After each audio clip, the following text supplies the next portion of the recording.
Jadi saya terdiagnosa itu di tahun 2020 ya, 2020 saya terdiagnosa. Waktu itu ada benjolan di dada sebelah kiri. Waktu dokter bilang, oh ini harus diangkat nih payudara sebelah kirinya, sempet nego gak? Gak ada cara lain dok gitu, sempet nego? Iya, nego pasti. Saya nego, saya bilang saya nggak mau gitu. Saya nggak mau, saya bilang kalau bisa udah ambil aja benjolannya gitu kan. Ambil aja benjolannya, ngapain sih mesti diambil payudaranya semua gitu kan. Dibilang ini berbahaya gitu, bisa jadi dia sel kansernya itu udah penyebaran kemana-mana. Saya lebih takut ke kemoterapinya daripada ke kansernya. Jadi timeline-nya 2021 tuh udah clear, udah bersih semua. Terus 2022 COVID, 2022 COVID, cek dan ternyata di otak ada tumor juga. Di otak ada tumor.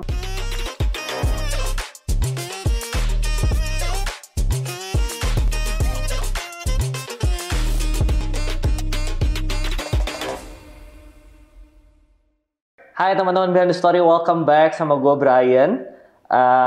Teman-teman bisa bayangin nggak kalau kalian divonis kanker? Bukan sekali, tapi berkali-kali. Kanker payudara, terus bahkan nyebar ke tulang, ke hati.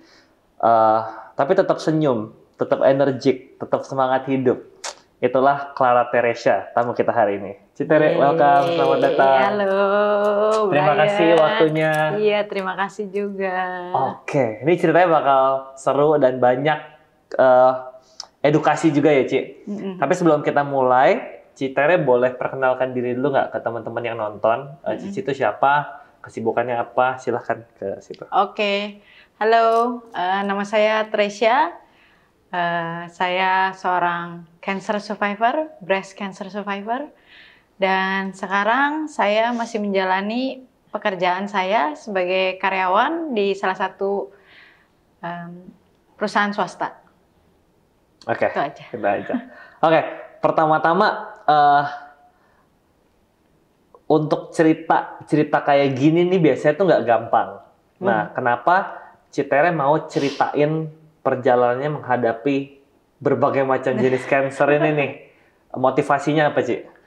Ya, jadi motivasinya saya tuh sebenarnya saya ingin membagi cerita saya, bagaimana perjuangan saya untuk tetap bisa semangat hidup dan percaya bahwa pertolongan Tuhan tuh ada di dalam setiap permasalahan hidup kita.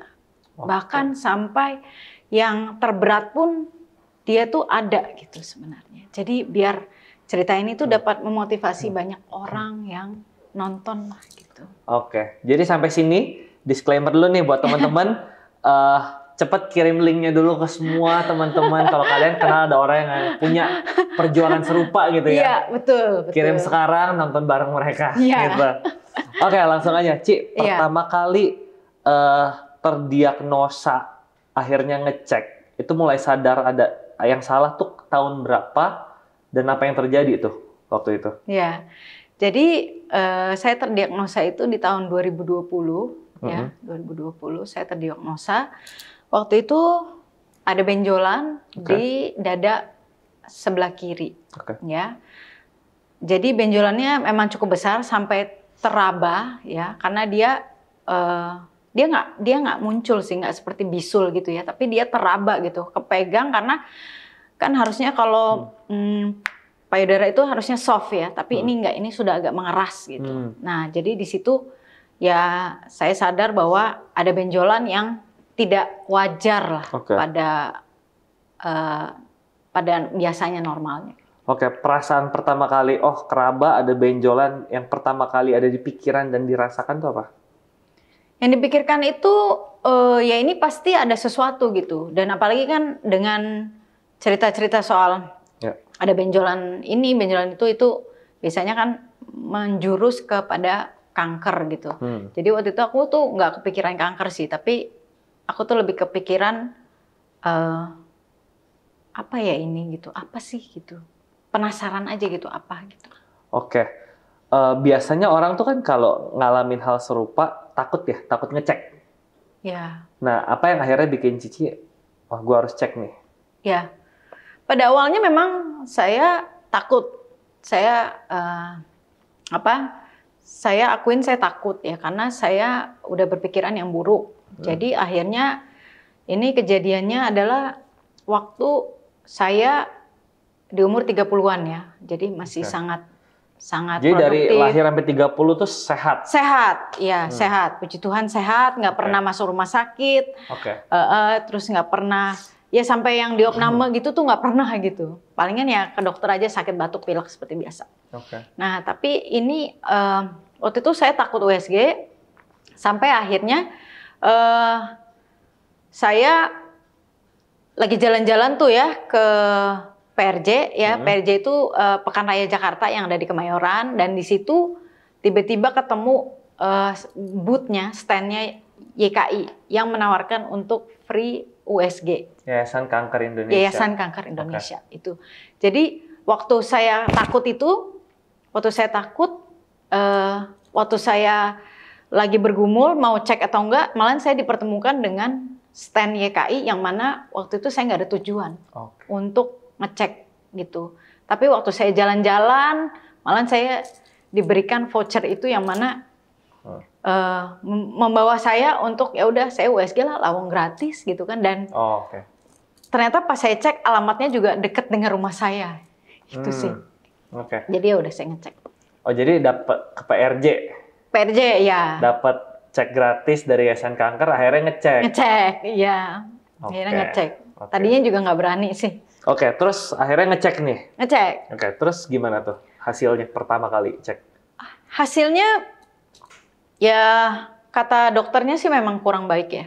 Karena memang benjolannya sudah sangat besar dan ada dua benjolan ya di dada sebelah kiri, dan dada sebelah kanan bersih ya. Dada sebelah kiri itu ada persis di belakang puting ya itu. Ada yang 2,5 cm dan ada yang hampir 4 cm. Jadi ya memang dokternya sudah, tapi waktu itu kan karena kita di USG oleh dokter radiologinya ya, dokter yang USG-nya itu, jadi ya dia nggak bisa vonis apa-apa, dia cuma bisa kasih lihat foto, ya udah ini nanti dibawa aja untuk konsul ke dokter yang lebih kompeten gitu. Waktu dibilang ini nggak baik, itu yang terlintas di pikiran Cici apa ya? Pertama kali cek? Mati memang. Iya, karena langsung saya waktu berpikiran, waktu dicek ada, karena benjolannya itu memang saya lihat fotonya udah nggak bagus sih. Udah istilahnya kayak seperti dia itu jaringan di sekitarnya itu pun sudah nggak baik lah gitu. Karena kan dia sampai foto jelas banget ya. Ini Cici ada fotonya ya? Ada fotonya. Mungkin tadi bisa ditampilin ya? Nanti bisa ditampilin. Saya udah berpikiran, aduh, gue mati nih gitu istilahnya. Dengan usia gue yang masih muda gitu. Ya udah, cuma pikiran itu aja gitu sambil belum nangis sih waktu itu, cuman ya ini pasti mati deh gitu. Istilahnya gitu ya. Enam gitu kali ya, kayak apa? Iya. Mati rasa. Mati gitu rasa iya, kayak aduh, udah deh, ya udah gitu. Akhirnya dokter nyaranin apa itu, Ci? Itu anyway, ini tuh tumor apa cancer? Iya. Jadi itu pertamanya mungkin tumor, tapi memang setelah di biopsi dan itu adalah cancer. Itu tapi ini belum di biopsi ya? Belum, itu belum di biopsi, kan baru di USG aja dari luar aja, baru dari luar. Terus dokter menyarankan tindakan buat ada saran pertamanya apa? Saran pertamanya adalah biopsi itu, biopsi. Tapi aku kan nggak milih biopsi di Indonesia ya. Karena waktu itu aku pemikirannya banyak lah ya, kayak aku takut bedah, aku takut, karena kan ya aku nggak pernah masuk rumah sakit tadi kan. Jadi aku takut, dan ya udah aku akhirnya memilih untuk memang berobat ke Malaysia. Biopsi itu jadi diambil sampel gitu ya? Diambil sampel, iya. Jadi pergi ke Malaysia, akhirnya biopsi di sana. Akhirnya biopsi di sana dan divonisnya juga di sana bahwa ini adalah ductal carcinoma in situ, yang mana itu adalah kanker payudara. Akhirnya divonis ini kanker. Stadium berapa? Waktu di biopsi itu kita nggak bisa tahu stadiumnya ya, tapi waktu operasi, setelah dioperasi diambil materinya, benjolannya dicek di lab, baru ketahuan itu adalah stadium 2. Stadium 2. Jadi operasi juga di Malaysia, Ci? operasi saya juga lakukan di Malaysia. Waktu itu saya diminta sama dokter untuk langsung pengangkatan seluruh bagian dari payudara sebelah kiri saya. Karena memang sudah tidak tertolong ya. Istilahnya pun kalau kita hanya ambil benjolannya aja, payudaranya pun nggak ada, ya udah jelek lah bentuknya gitu. Jadi ya udah kita mastek aja. Ini ya, mastektomi ya namanya. Mastektomi namanya. Mastektomi. Jadi payudara kiri diangkat seluruhnya. Diangkat seluruhnya.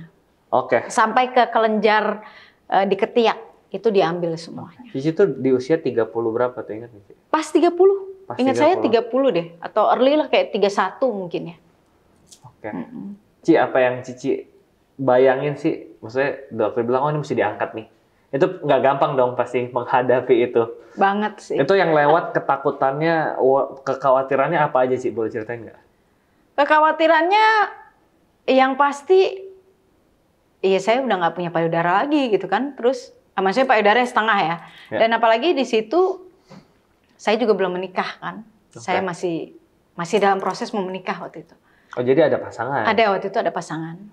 Dan pasangan saya pun ikut waktu saya dioperasi gitu. Karena ya saya juga diskusi sama dia gimana nih gitu. Kita kan mau nikah tapi ya saya harus kehilangan payudara saya gitu.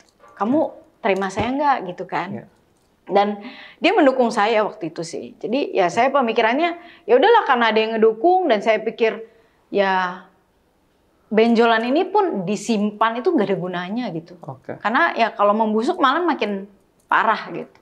Jadi ya udah saya perasaannya adalah ya saya sedikit malu sih ada ya, tapi lebih kesedih aja sih gitu. Karena sebagai seorang wanita gitu kan ya, itu kan sebagai salah satu organ gitulah. Saya nggak pernah gitu ya. Maksudnya kayak sampai diamputasi, itu kan istilahnya udah amputasi gitu sih. Sedih sih. Umur 30 ya, itu istilahnya masih muda. Masih muda, lagi energik, lagi produktif banget gitu kan. Sedih. Kekhawatirannya jadi ya sebagai wanita, terus belum menikah sih. Iya, gitulah. Itu berdampak sama love life akhirnya nggak, Cik? Dibilang berdampak sih, ya bisa jadi sih ya, karena memang saya akhirnya batal untuk langsung ke pernikahan. Iya, nggak jadi sama pasangan yang nemenin saya kemarin gitu. Tapi ya mungkin dia nggak, ya bukan di sana gitu untuk saya lah gitu ya. Saya udah berpikirnya ya udahlah, memang ini bukan jodoh saya, dan ya udah saya tetap jalanin aja sendiri gitu. Itu ngadepin fase itu gimana sih ngadepinnya? Berat sih, berat. Sampai teman saya bilang, lu nggak nangis ya gitu? Enggak, gue nggak nangis. Karena memang saya nggak bisa nangis. Saya orangnya tuh sangat, tapi saya suka ngomongin gitu. Karena saya tuh suka ngomongin ke teman-teman saya, ya gimana nih gue putus gue. Karena waktu itu pacarannya udah lama ya, udah sekitar di atas 9 tahun lah. Wow. Nah jadi saya bukan orang yang cepat menangis di depan banyak orang ya. Tapi di saat itu saya dibilangnya ya udah ternyata lu kuat juga ya ditinggal gitu. Tapi ya sebenarnya di dalam amburadul sih, kayak bahkan sampai tidur pun tuh saya nggak tenang gitu. Karena masih terbayang dengan, ya karena kita udah berjalan hubungan itu 9 tahun gitu, dan kita kan nggak main-main gitu ya. Jadi rasanya berat banget sih. Jadi ini nggak cuma perjuangan cancer ya, tapi dampak-dampak di sekitarnya itu juga banyak sih. Real ya. Waktu dokter bilang, oh ini harus diangkat nih payudara sebelah kirinya, sempet nego gak? Nggak ada cara lain dok gitu, sempet nego? Iya, nego pasti. Saya nego, saya bilang saya nggak mau gitu. Saya nggak mau, saya bilang kalau bisa udah ambil aja benjolannya gitu kan. Ambil aja benjolannya, ngapain sih mesti diambil payudaranya semua gitu kan. Saya kan masih, istilahnya masih muda gitu kan. Tapi ya tidak ada negosiasi lah kalau udah di permasalahan cancer ini, udah nggak ada nego. Ya udah itu udah mati gitu istilahnya. Dokter hanya mau ambil cara itu. Kalau mau pakai cara lain ya saya nggak bisa gitu istilahnya, dokter. Akhirnya dilakukanlah prosedur itu. Ya, di 2020 itu. Terus apa yang terjadi setelah itu? Langsung beres? Ya habis itu ya nggak langsung beres sih. Memang waktu dicek setelah itu CT scan memang puji Tuhannya nggak ada penyebaran ya. Tapi waktu karena dia ambil jaringan payudara dan kelenjar ketiaknya, kelenjar getah bening di ketiak, dan itu sudah terinvasi ya. Sudah ada kansernya, sel kansernya di situ. Jadi dibilang ini berbahaya gitu. Bisa jadi dia sel kansernya itu udah penyebaran kemana-mana. Gitu. Jadi waktu saya CT scan di sana pun tidak ada penyebaran sih gitu. Tapi diminta untuk kemoterapi segera. Terus kemo? Enggak. Kenapa enggak? Saya enggak kemo. Kenapa? Saya takut. Saya takut. Waktu itu saya. Apa yang ditakutin, Ci? Saya terus terang takut. Saya lebih takut ke kemoterapinya daripada ke kansernya. Karena saya baca banyak lah ya di Google lah ya, googling itu bahwa kanker itu bisa mati, bisa ya lemas gitu. Kan banyak kan efek dari kemoterapinya gitu. Jadi itu yang bikin saya sendiri tuh takut untuk kemoterapinya itu. Jadi nggak kemo? Nggak kemo, nggak. Jadi nggak kemo. Sampai ya itulah, dari 2020 itu saya nggak kemo pokoknya. Sampai 2021 saya nggak kemo. Saya cuman jalanin lifestyle yang katanya sehat saya. Sama ya udah saya kerja aja. Dan aman, nggak ada keluhan? Nggak ada keluhan apa-apa. Saya benar-benar sehat ya. Apa maksudnya nggak pernah ada penyakit apapun. Tapi ya memang waktu di bulan ke-7-nya setelah saya operasi itu ada timbul benjolan di bekas operasi mastektomi saya. Oh, jadi ada lagi? Ada lagi benjolannya muncul 7 bulan setelah mastek.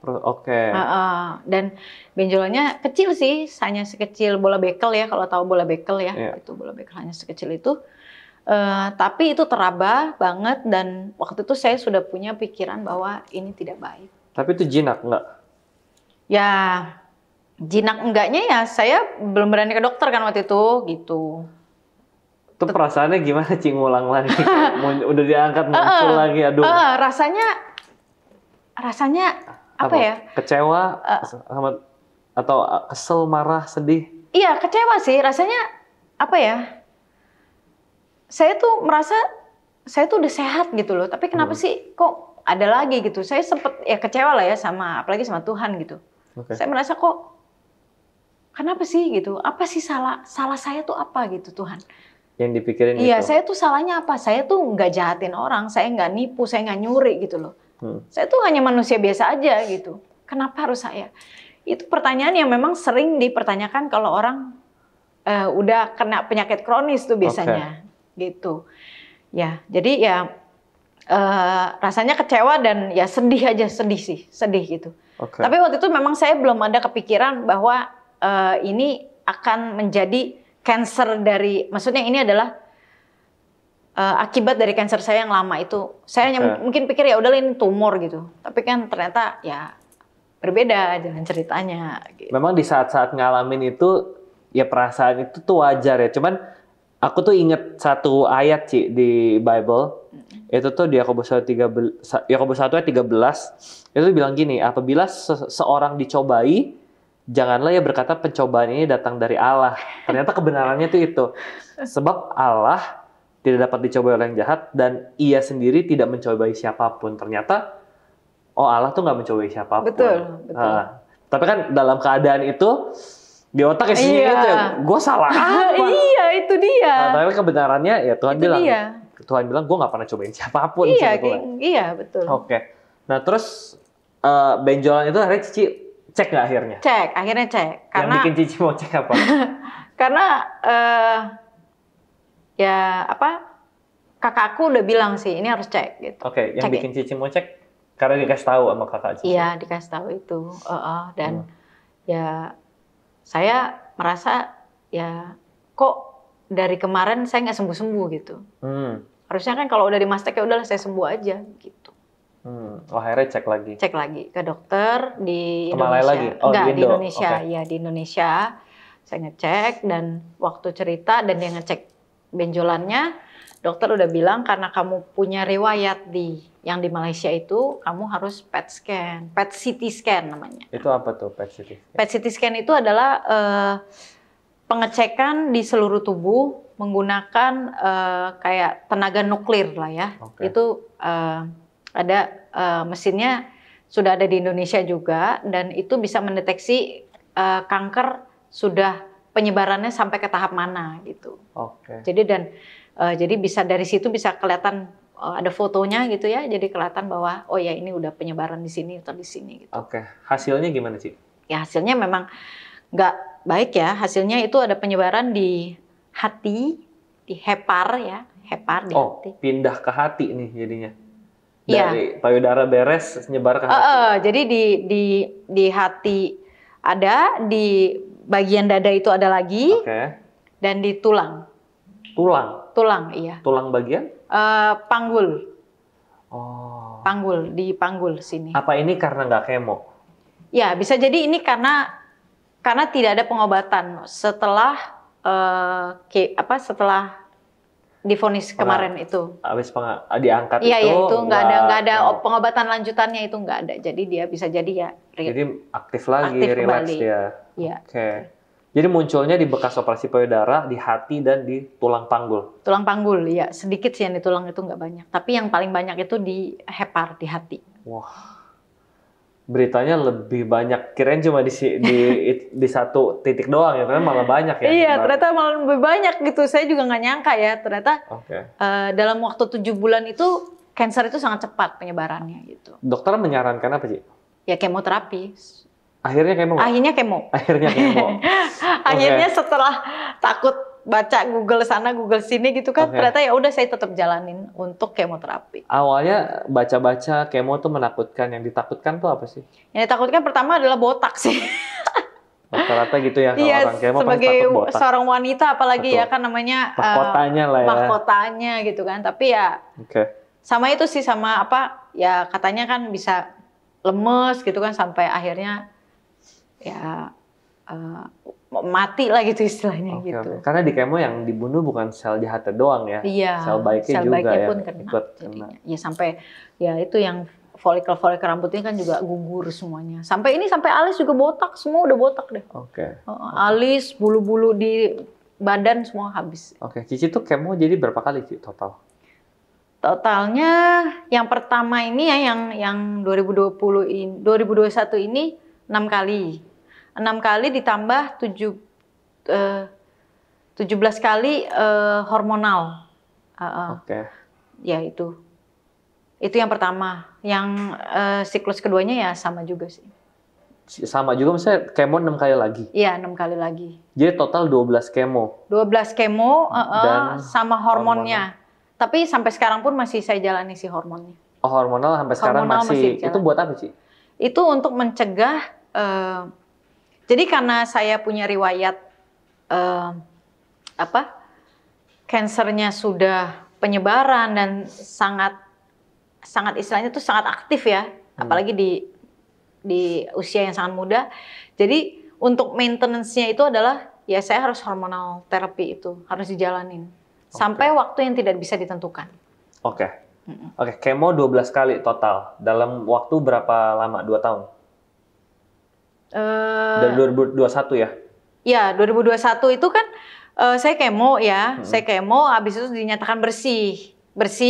Udah dinyatakan bersih tuh, pokoknya udah dicek 2021 pun bersih, hepar pun juga bersih, hati juga bersih, tulang udah bersih gitu. Ya udah, saya udah sembuh nih. Mau berikutnya tuh beda cerita. Cerita lagi. Jadi 4 titik itu di bekas operasi payudara, hati dan tulang panggulnya itu tuh kemo 6 kali dan clean. Dengan clear ya. Terus jeda berapa lama? Ya, jadi ceritanya di 2022 itu saya kena COVID. COVID kan ya. Terus karena COVID itu waktu saya sudah sembuh dari COVID, saya masih muntah. Masih muntah dan kepala saya masih pusing gitu.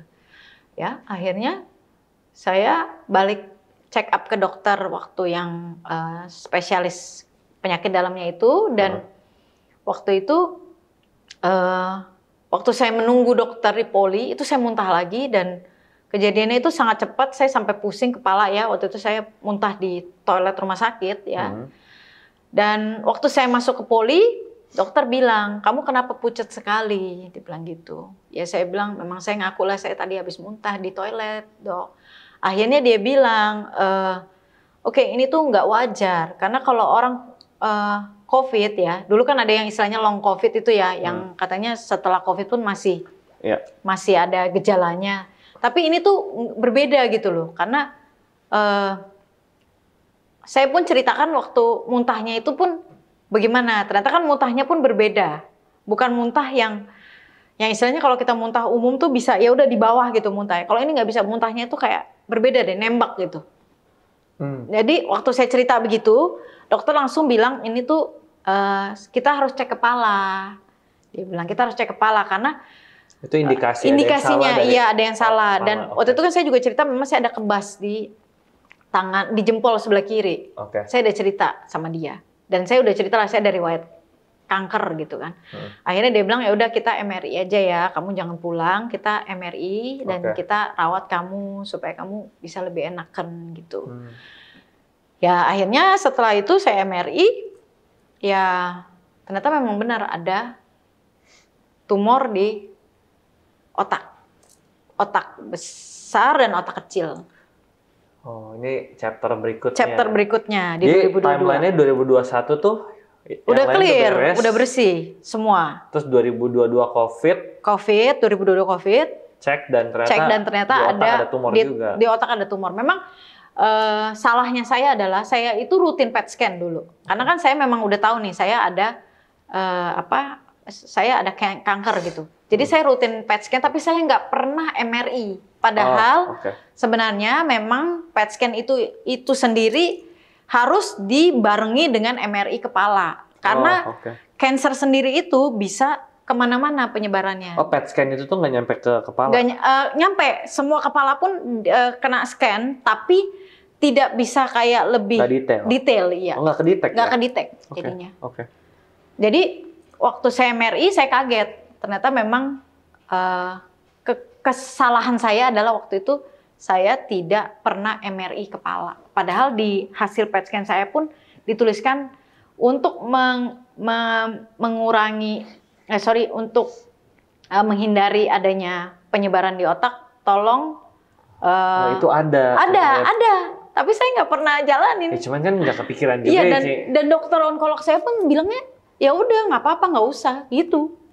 Kemungkinan mungkin kecil kan? Iya kecil karena kan dia lihat semua udah baik dan secara fisik kondisi saya itu sangat baik. Saya bisa bekerja, rambut saya udah numbuh dan masih baik semuanya. Terus dengan ada tumor di otak, Cici ngalamin simptom apa nggak? Jadi kenapa gitu badannya hari-hari keganggu? Hari-hari itu ya memang sangat keganggu sih karena waktu dia udah besar sekali, itu yang bikin saya tuh sampai muntah terus sama bukan pusing, sakit kepala sih lebih tepatnya. Sering sakit kepalanya? Sering. Sakit kepalanya itu bukan kayak orang sakit kepala minum paracetamol hilang ya. Jadi kita minum obat pun dia nggak bisa hilang gitu. Jadi dia hilang sementara terus dia balik lagi. Dan rasanya tuh ya kepala kamu tuh kayak dipukulin orang gitu. Kayak dipukul gitu kayak gimana sih? Terus kayaknya sampai buka mata aja tuh kayak sakit banget gitu. Rasanya tuh seperti itu gitu. Berarti ada tumor di otak akhirnya? Iya. Itu setelah MRI ya? MRI. Habis MRI, dokter saranin apa? Next step-nya? Dokter saranin next step-nya kita PET scan ulang. Kenapa PET scan ulang ya? Kan nggak kedetek kalau PET scan. Iya, bukan. Jadi gini, karena saya ada riwayat kanker, dia mencurigainya jangan-jangan kankernya kambuh kembali. Oh, ada di tempat lain. Ada di tempat lain, selain di otak gitu.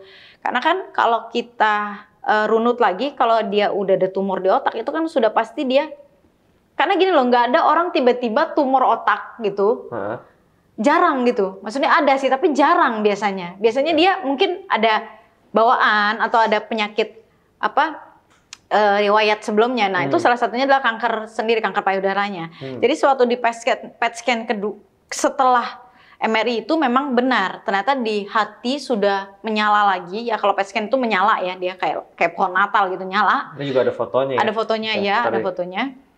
itu udah nyala lagi tuh. Oke. Hatinya udah nyala sama di kelenjar getah bening di dada gitu. Di dada sama beberapa di tulang, tapi tulang nggak begitu banyak yang kali ini. Oke. Jadi ya udah itu ternyata berarti dokter bisa ambil kesimpulan bahwa itu adalah kanker penyebaran yang menyebar ke otak. Oh itu kalau aku nggak tahu ya istilah-istilah medis ya. Maksudnya kalau ada tumor di otak itu nggak bisa biopsi ya kalau? Iya, Kalau di otak? bisa dibiopsi, bisa. Tapi kok ini bisa dinyatakan kanker sebelum biopsi? Jadi gini, karena memang waktu PET scan-nya kan udah nyala.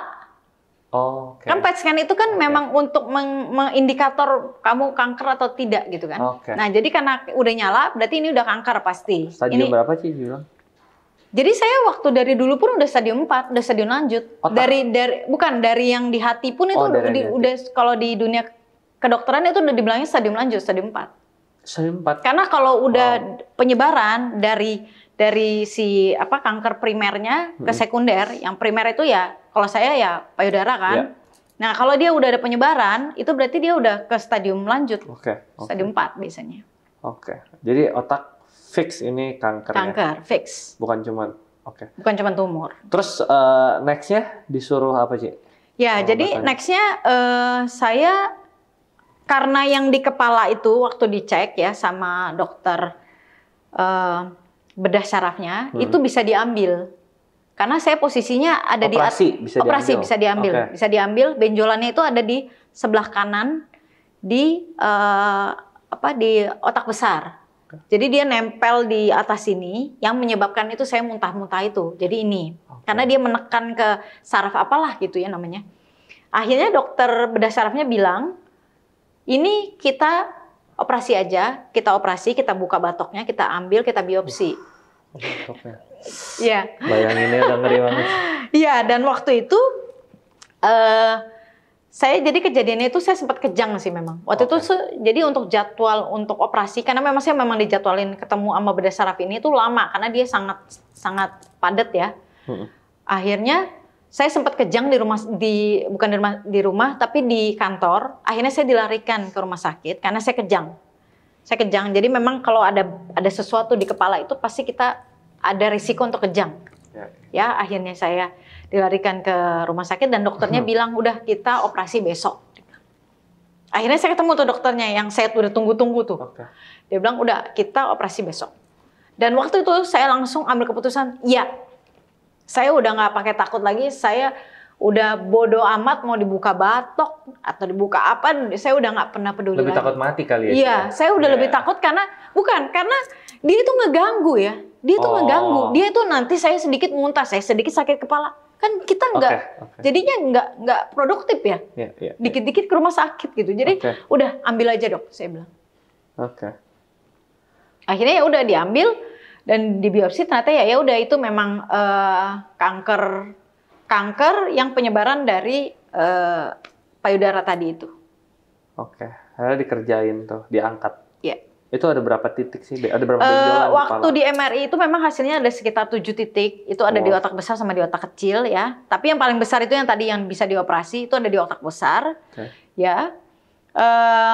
Yang lainnya diminta untuk pengobatan dengan cara radiasi. Nah, waktu itu saya sempat juga konsultasi dengan banyak dokter radiasi untuk lebih baiknya ini kita radiasi otak, whole brain namanya untuk keseluruhan, atau kita ada solusi lain nih, gitu. Karena kalau whole brain itu untuk orang dengan usia yang produktif, itu nanti, karena kan kalau whole brain kan sel-sel otak yang baiknya pun akan menurun fungsinya.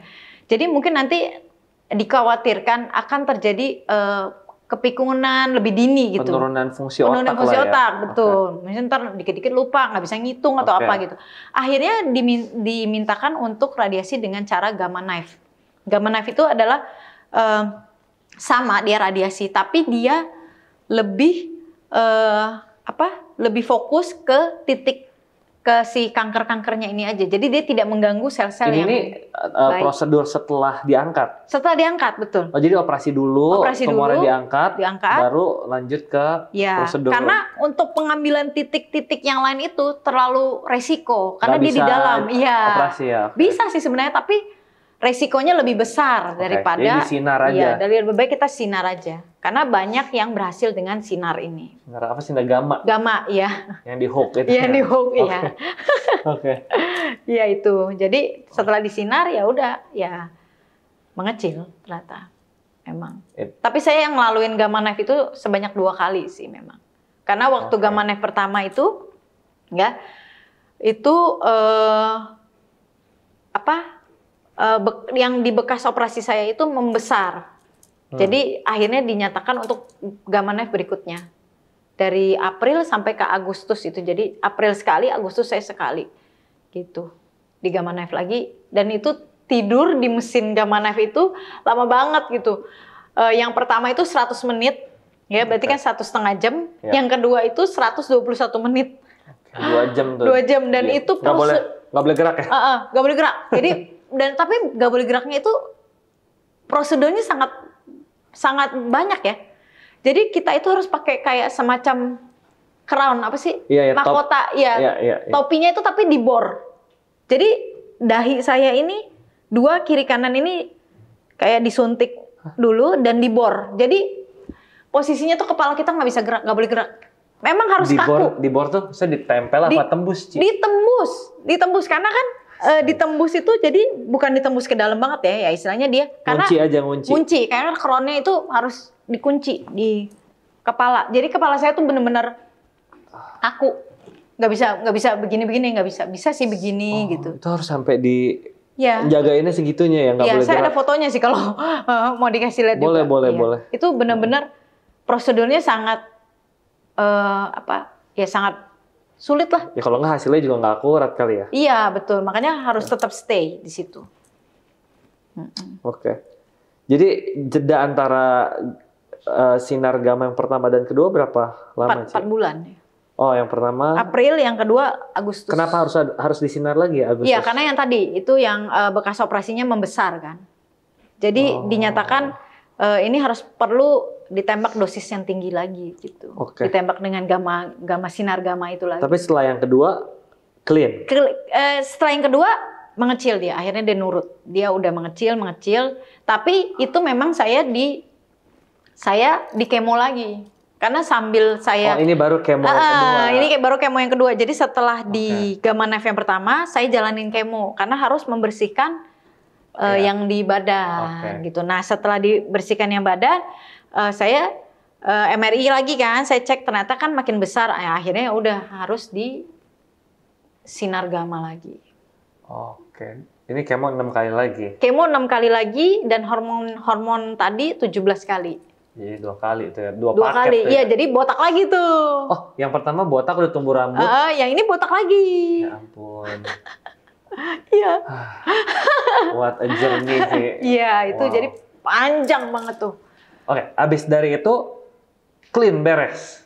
Ya, habis itu setelah saya kemoterapi di 2022, saya dinyatakan clear lagi oleh dokter. Memang kanker itu tuh ini ya, dia itu gimana ya? Dia itu sama badan nih ya, sama imunnya badan. Itu tuh dia lawan-lawanan nih. Jadi kalau imun kita drop, itu dia bisa lebih menang. Ini untuk kasus orang yang sudah punya kanker ya. Jadi mungkin waktu itu, jadi saya itu mungkin ya imun saya kalah lah istilahnya dengan kanker saya. Jadi dia menang dan dia akan kambuh kembali gitu. Nah, setelah itu ya setelah di kemo dan jalanin hormonal terapi lagi ya semuanya clear. Puji Tuhan clear, sampai ke kepala pun clear ya.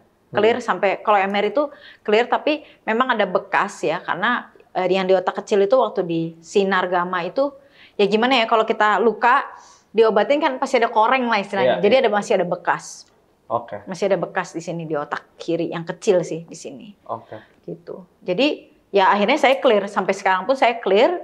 Ya, puji Tuhan dari 2022 sampai tahun ini 2025 saya dinyatakan. Nggak ada relapse apa-apa? Ya, tidak ada relapse. Ya, tidak ada relapse. Dan saya masih rutin PET scan setiap tahunnya. Tapi saya masih jalanin hormonal terapi. Hormonal terapi. Sudah ke 46 sampai sekarang. Oke. ini Cici tuh ada asuransi nggak? Semua ditanggung nggak? Iya, kebetulan saya ada asuransi sih yang mengcover ini semua. Kalau nggak mungkin saya nggak tahu deh. Penting ya teman-teman punya asuransi. Iya, ya. tapi penting benar, itu penting sih. Maksudnya penting. siapa yang bayangin dari lahir sampai umur 30 sakit, ya, nggak pernah sakit gitu. Dan Cici tuh aktif ya, berkarir aktif. Oh iya, saya ngejar karir banget. Aktif nge-gym. Iya, aktif nge-gym lah, olahraga. Saya suka banget olahraga tuh, badminton, nge-gym dan segala macamnya. Gitu. Iya. Benar-benar nggak kebayang ya umur 30 dari kecil sehat terus bisa kena kanker tuh nggak ada yang tahu. Nggak pernah ada yang nyangka lah. Iya. Jadi kadang-kadang orang kan kalau asuransi kan nggak mau asuransi rugi, berasa rugi bayar terus. Iya. Gue nggak sakit lah. Justru proteksi ya. Iya, justru proteksi. Jadi memang saya tuh dari dulu ya, saya tuh bukannya melek asuransi, tapi saya tahu lah asuransi itu ya baiklah adanya. Jadi waktu saya mulai bekerja setelah lulus saya mulai bekerja punya gaji sendiri, ya udah saya mulai ambil asuransi itu dari yang cuma 300.000 gitu sampai akhirnya ya dikasih rezeki lebih bisa upgrade terus lah sampai akhirnya sekarang asuransi saya bisa full cover sih, puji Tuhannya, untuk semua pengobatan saya dan sampai sekarang pun masih full cover. Boleh kayak cancer itu kan kompleks ya, siapapun bisa kena ya nggak? Betul. Faktornya tadi saya sempat chat GPT sebelum ini kayak bisa genetik, bisa lifestyle, bisa rokok, alkohol, bisa macam-macam gitu, kompleks. Jadi siapapun bisa kena. Jadi asuransi harus punya gitu ya. Ya betul, asuransi harus punya asuransi. Di luar BPJS ya itu ya. Ya itu harus punya sih. Oke, akhirnya dari 2022 sampai sekarang aman, tapi tetap jalanin tetap kemo hormonal, tetap rutin PET scan dan ya udah mengubah lifestyle bener berubah sih gitu. Oke, itu waktu kemo kan rambut rontok, operasi juga kan batok dibuka kan? Iya, batoknya dibuka sih, tapi nggak besar banget, cuma kecil sih. Oke. Jadi ini rambut juga habis? Iya, waktu itu karena saya kemo ulang kan, jadinya kan botak lagi gitu. Nah, waktu operasi itu sih ya memang jadinya dipotong ya, karena harus pendek ya, harus pendek waktu itu kan karena harus ngambil sayatannya cukup besar di sinilah gitu. Jadi ya memang rambut saya pun memang nggak bisa tumbuh dengan kondisi yang sebagaimana orang normal lagi gitu. Oke. Karena pertama operasi saya itu mengambil benjolan yang ada dekat dengan permukaan kulit kepala, yang mana akar-akar rambut pun sudah terambil pada saat operasi. Dan kedua itu karena saya radiasi dengan dosis yang tinggi, jadi mungkin itu juga bisa jadi membuat akar-akar rambut ini gugur gitu. Oke, jadi keadaan rambut juga udah nggak tumbuh. Iya, jadi ya ini memang rambut palsu sih gitu. Oke. Tapi ya it's okay kok. Saya tetap masih bisa kerja, saya masih bisa kemana-mana gitu. Iya. Nah, Ci, kalau misalnya Cici look back ke perjalanan yang sangat panjang ini nih, ya kan? Nah, menurut Cici kenapa ya Tuhan tuh izinin ya hal ini tuh terjadi di Cici? Kan Tuhan bilang pencobaan dia nggak akan lebih besar daripada kemampuan kita. Cici pernah question nggak kenapa gua harus go through ini semua? Why? Ya, saya sering bertanya sih dulu tuh, kenapa harus saya gitu? Karena ya itu ya, waktu dulu tuh saya pikir tuh saya nggak pernah kok nipu orang, saya nggak pernah nyuri, saya nggak pernah jahatin orang, apalagi ngebunuh gitu kan. Kenapa harus saya gitu loh? Tapi setelah saya go through ini semua, saya nyadar bahwa Tuhan itu mau saya naik level. Tuhan itu mau saya naik level. Jangan jadi orang yang begitu-gitu terus. Tapi kamu itu harus punya perubahan. Kamu harus berubah, Tresya. Gitu. Dan itu saya rasain banget waktu saya divonis sampai sekarang itu perubahannya itu 180 derajat. Jadi dulu tuh saya tuh orangnya yang ya udahlah, saya nggak peduli lah ya. Istilahnya saya punya uang, saya bekerja, saya punya uang, saya habiskan.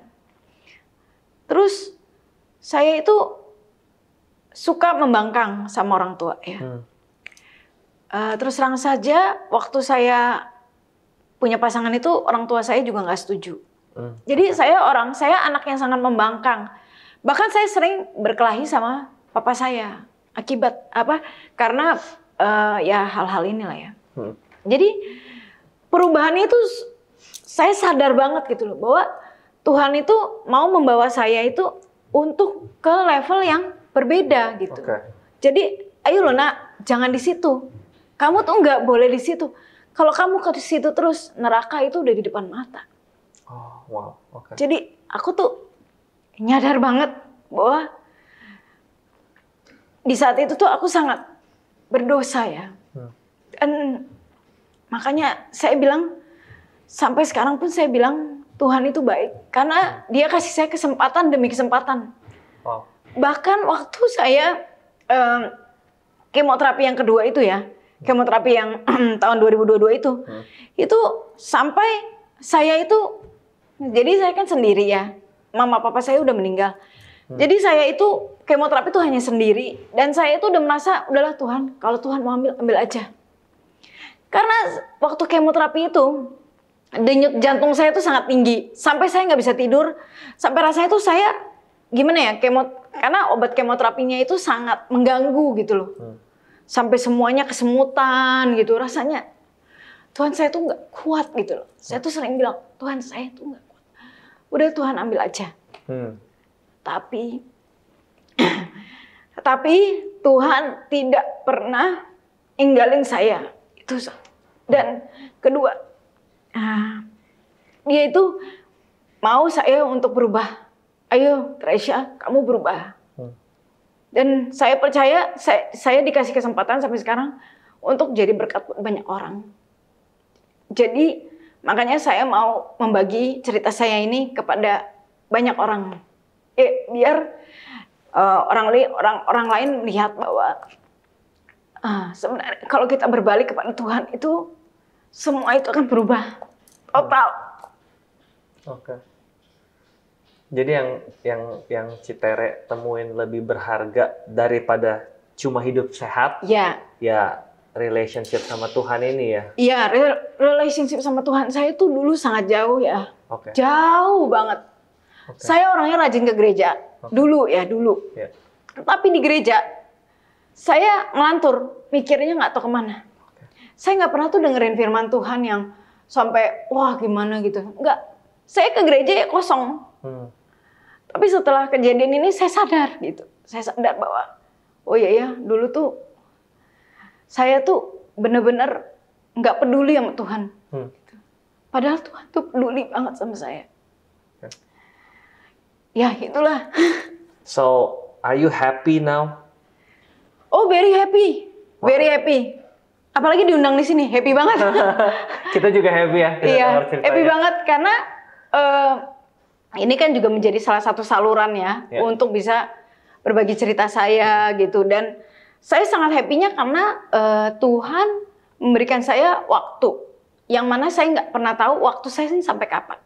Ya, jadi saya tuh pengen bilang bahwa ya, hargailah hidupmu Brian, hargailah hidupmu yang lain. Karena di usia saya yang 30 tahun ya, istilahnya 30 tahun gimana sih Brian ya, kita lagi senang, kita lagi punya uang ya, kita punya uang sendiri, kita mau traveling kemana pun mudah gitu ya, gak perlu minta orang tua.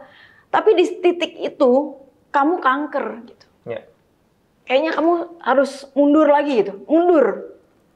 Tapi apa ya? Jadi saya pengen orang tuh menghargai hidupnya lebih dalam lagi. Jadi appreciate every day gitu. Setiap hari kamu dikasih. Karena saya tuh ya sampai sekarang pun ya, saya setiap bangun pun saya selalu ucap syukur loh, Tuhan makasih udah kasih saya hidup. Karena banyak orang yang dia nggak bisa bangun, Brian. Betul. Karena dia udah diambil Tuhan kan. Tapi saya selalu bilang sama Tuhan, sampai detik ini, terima kasih Tuhan sudah kasih saya hidup. Sampai sekarang. Hargailah hidupmu. Cici bilang gitu, aku jadi ingat Daud juga pernah bilang ya, katanya dia pengen bisa ajari aku buat hitung hari-hari supaya aku beroleh hati yang bijaksana. Itu, ajarilah aku untuk menghitung hariku, Tuhan. Kalau everything's fine, sometimes kita suka take it for granted. Iya, itu dia. Kita kan suka, ya udahlah, gue sehat, gue bisa minum atau ngerokok. Ya maaf ya, hal-hal yang kurang baik itu. Padahal tubuh kita ini, kesehatan ini kita ini tuh ada rezeki loh, berkat dari Tuhan. Betul. Bukan diberikan sia-sia. Banyak orang yang terlahir sakit, tapi kita nggak pernah nyadar ya. Oh ya dia sakit ya, tapi gue sehat gitu. Akhirnya saya nyadar gitu bahwa waktu saya sakit itu saya nyadar bahwa sehat itu adalah berkat dari Tuhan. Kesehatan itu adalah berkat. Banget, mahal. Asuransi saya udah cover saya itu mungkin udah miliaran.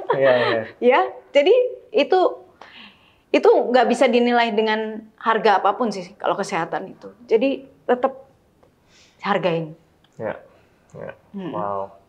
Jadi Ci, biggest lesson dari semuanya yang Cici alamin, apa yang peristiwa kanker ini ajarin ke Cici sih? Biggest lesson-nya tuh apa? Jadi? Ya, mengajarkan saya itu ya satu itu ya yang tadi ya, bahwa kesehatan itu adalah rezeki masing-masing orang yang harus dirawat ya. Terus yang kedua itu untuk lebih bersabar. Karena kita itu harus lebih bersabar lagi ya dalam setiap hal. Bahkan waktu saya jalanin pengobatan itu pun saya itu sebenarnya nggak sabar untuk sembuh gitu. Tapi Tuhan bilang, ya dong, Tuhan bilang nih, 2020 sakit, 2022 sakit lagi. Berarti kan saya diberi waktu itu, ya udah sabar, jalanin. Ya udah saya cuma jalanin aja apapun yang Tuhan mau, saya cuma jalanin. Karena ya saya cuman ini kan saya cuman anggota tubuhnya aja kan, ya udah saya jalanin aja gitu. Jadi ya lesson-nya adalah ya kesehatan itu jangan disia-siakan ya.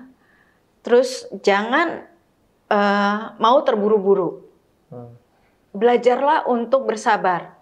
Kalau kamu sekarang ada di misalkan kamu sekarang lagi sekolah nih, misalkan lagi kuliah, ya udah jalanin kuliahnya. Tapi penuh dengan penuh dengan hati gitu loh. Jalanin dengan hati. Karena waktu itu nggak bisa diulang gitu. Saya tuh selalu berpikir, bisa nggak sih gue ngulang waktu gue sehat? Terus ngulang tuh, jangan sampai sakit lagi atau apa. Tapi kan nggak bisa. Kita nggak bisa turn back time, ya kan? Jadi hargain hidup ini, hargain waktu yang sekarang lagi berjalan ini. Terus ucap syukur dan ya kalaupun diberikan sakit, ya itu jangan takut, jangan takut dan terus don't give up lah, jangan menyerah dan terus berdoa karena pasti ada jalan dalam doa. Karena saya itu bisa sembuh, menurut saya karena saya berdoa dan orang-orang di sekeliling saya mendoakan saya. Karena itu yang pernah dokter saya bilang, kamu udah penyebaran, biasanya orang itu chance untuk hidupnya cuma berapa persen. Tapi berarti kamu ini yang ngedoain banyak. Itu dokter pernah ngomong begitu sama saya dan saya ingat sampai sekarang. Wow. Jadi the power of prayer itu benar. Alright. Luar biasa. Thank you so much. Thank you. Ya. Makasih waktunya. Sama-sama. Kalau mau diminum silakan santai. Oke, teman-teman, terima kasih banyak sudah nonton sampai ending. Ya, buat teman-teman yang juga ngalamin hal serupa atau mungkin teman-teman punya kerabat yang ngalamin hal serupa bisa share cerita ini. Banyak juga insight-insight harusnya ngapain bisa dibagiin. Ya, semoga episode ini bermanfaat dan ngasih pengharapan buat teman-teman yang nonton. Thank you so much. I'll see you guys in the next episode. Bye guys.